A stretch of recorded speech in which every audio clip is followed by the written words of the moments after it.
আজ সকালের টিফিন আমার পাউরুটি টোস্ট, তার সঙ্গে দুধ নিয়েছি, চিনি নিয়েছি, ডিম নিয়েছি। ডিমটা একটা পাত্রে ফাটিয়ে নিলাম, চিনি নিয়ে নিলাম পরিমাণ মতো, এবার দুধ ঢেলে দিচ্ছি পরিমাণ মতো। এবার তিনটে ভালো করে মিক্সড করে দিলাম। দেখুন এইভাবে মিক্সড করতে হবে। মিক্সড হয়ে গেছে, এবার তাওয়ায় আমি তেল দিয়ে দিলাম। তাওয়াটা গ্যাসে বসিয়ে দিয়েছি, তেলটা গরম হয়ে এসেছে। এবার আমি ডিমে ভালো করে পাউরুটিটা দিয়ে তাওয়ায় দিয়ে দিলাম।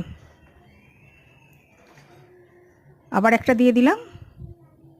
এবার ওপর থেকে যেটুকু ফাটানো ডিম ছিল সেটা দিয়ে দিচ্ছি।